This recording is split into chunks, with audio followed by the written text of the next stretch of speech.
नमो नमः। सुप्रभातम।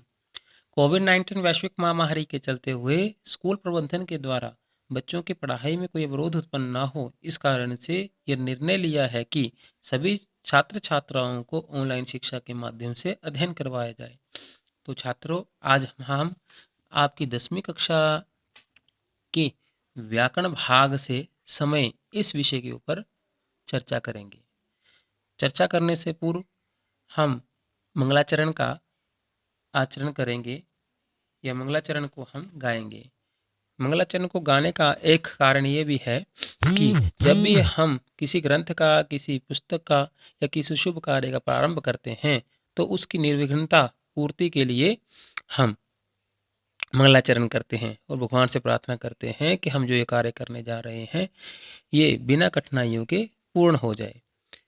तो आइए अब हम मंगलाचरण करेंगे। यज्जाग्रतो दूरमुदैति देवं तदुसुप्तस्य तथैवेति दूरङ्गमं ज्योतिषां ज्योतिरेकं तन्मे मनः शिवसंकल्पमस्तु। तो आइए अब हम संस्कृत भाषा में समय को पढ़ना और लिखना जानें।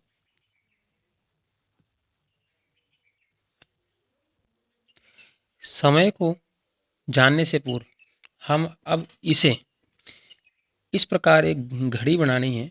घड़ी बनाने के बाद आपको इसको 4 भागों में बांटना है। इसके हम 4 भाग कर देंगे जैसे आपकी घड़ी में बताया भी जाता है।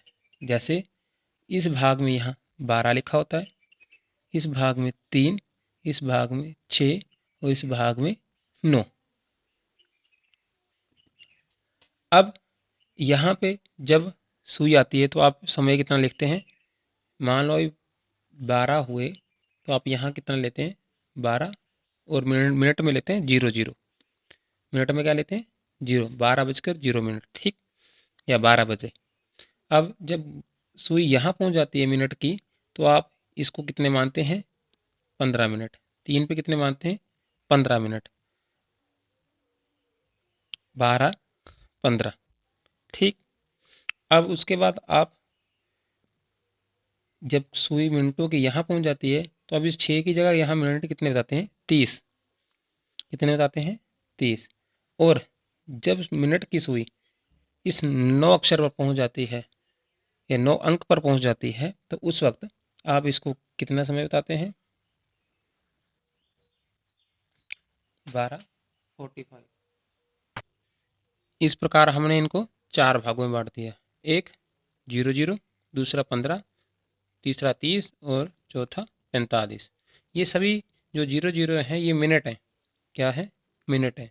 अब संस्कृत में इन मिनटों के लिए भी कुछ शब्दों का, विशेष प्रकार के शब्दों का प्रयोग किया गया है।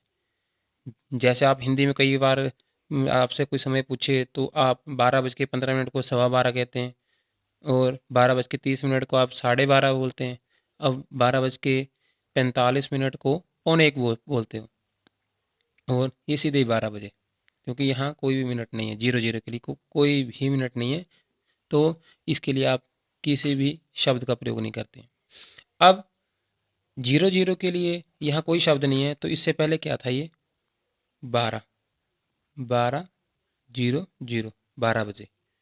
तो 12 के लिए संस्कृत में शब्द क्या है द्वादश वादनम। क्या है द्वादश वादनम। वादनम अर्थात बजे या बजकर, ठीक 12 बजे।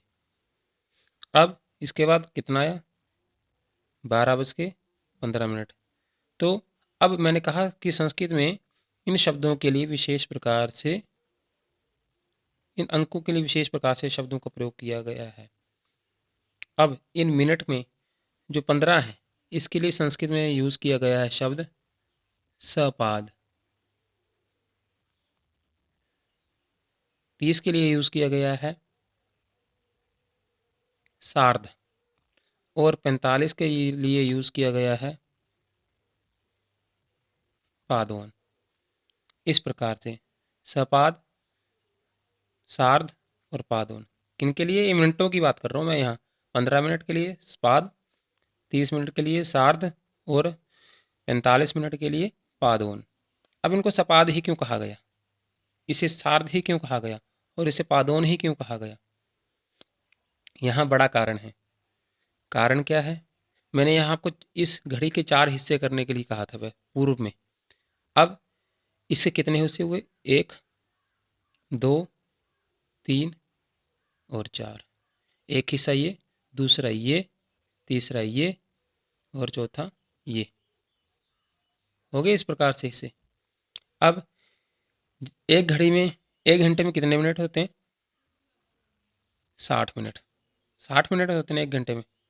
तो उसको हम 4 भागों में डिवाइड करेंगे जब, तो 4 से इसको जब हम डिवाइड करेंगे तो डिवाइड करने के बाद कितने आ गए? 15। 15 चौके 60 मिनट, जीरो नीचे।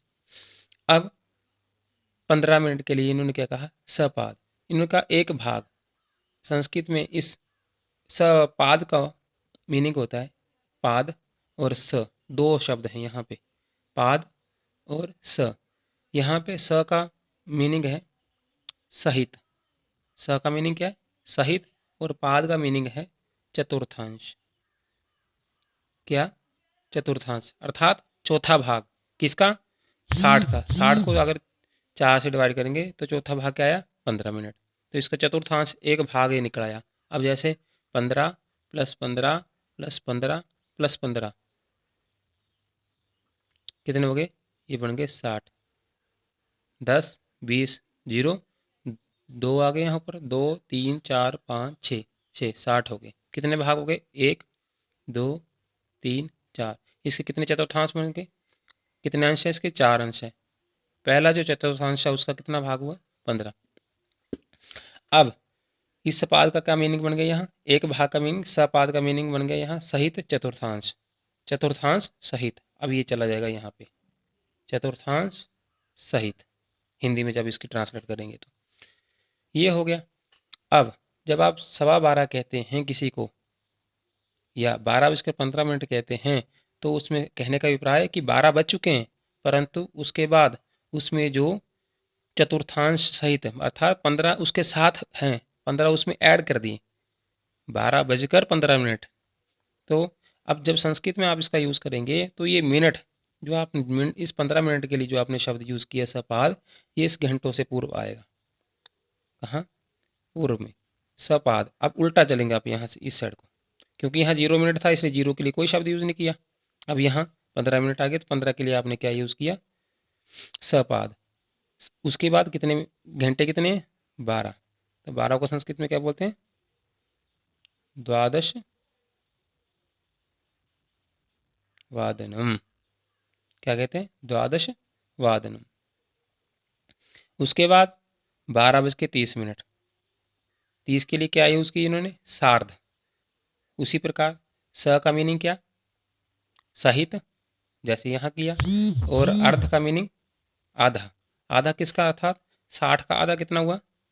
अगर इसको आधा किया तो 2 से डिवाइड करके 30, 30 और 30 2 भाग हो गए इसके, अर्ध हो गया 30, तो 30 मिनट आ गए। तो अर्ध सहित, इसका मीनिंग क्या हुआ? अर्ध सहित। अर्ध सहित आने के बाद अब आप इसी प्रकार जैसे सपाद को आपने पहले लिखा है, इसको भी आप पहले लिखेंगी सार्ध। उसके बाद कितने हैं? द्वादश वादनम। सार्ध द्वादश वादनम।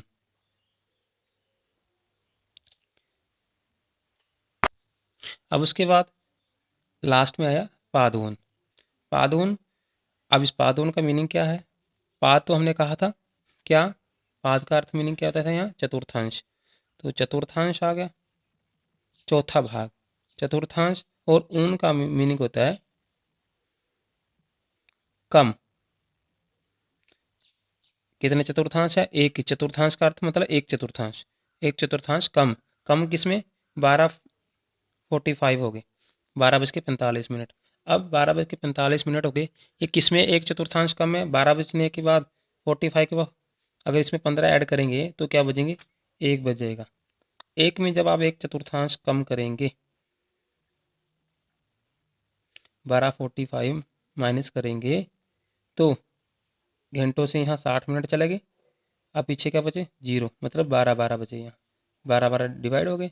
60 में से 45 गए, कितने बचे? 15। कितना बचा? 1/4, एक पाद आ गया, आपने ऊन किया। अब जब भी आप पादोन करेंगे तो पादोन का मीनिंग क्या है? 1/4 कम। कम किससे? अग्रिम, जो आगे वाली संख्या 1, 2। 12 बजे के बाद कितने बजेंगे? 1 बजेगा। तो 1 से 1/4 कम, 15 मिनट कम। 1 से 15 मिनट कम। अब पादोन को उसी प्रकार से यहाँ लिख देंगे, पादोन। अब कम किस में है? किस में बताया कम मैंने? 1 बजे से। तो यहाँ पर हम 12 बजे को ना लिखकर 1 लिखेंगे। क्या लिखेंगे? 1। क्यों? क्योंकि कम किस में से है? 1 में से। अब यहाँ सहित नहीं बोल रहे, हम कम बोल रहे हैं, तो कम के लिए हमेशा आगे वाली संख्या लेंगे। तो पादोन 1 वादनम, इस प्रकार हो गया। अगर 12 बजेंगे तो द्वादश वादनम, 12:15 होंगे तो सपात द्वादश वादनम, 12:30 होंगे तो सार्ध द्वादश वादनम, और उसके बाद अगर 12:45 होंगे तो पादोन 1 वादनम। इस प्रकार से समय का ज्ञान करेंगे। अब बाकी जो इनकी संख्याएं हैं उनको हम इनके बाद, पहले ये ज्ञान करने के बाद ही करेंगे कि 12:05 हुए तब कितने होंगे, 12:10 होंगे तब कितने होंगे। आप इसका अध्ययन घर पर करेंगे। अगर कुछ समझ ना आए तो हम कल ऑनलाइन कक्षा के माध्यम से इसे दोबारा से पढ़ेंगे। और मैं इन अंकों को दे रहा हूँ, आप इन्हीं अंकों का प्रयोग करें और घर पर इन समयों को बनाने की प्रयत्न करें।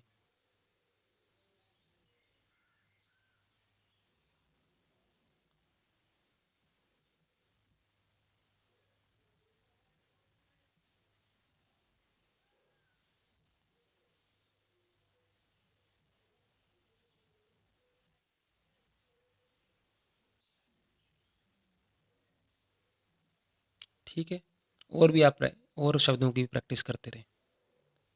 आज के लिए बस इतना ही। धन्यवाद।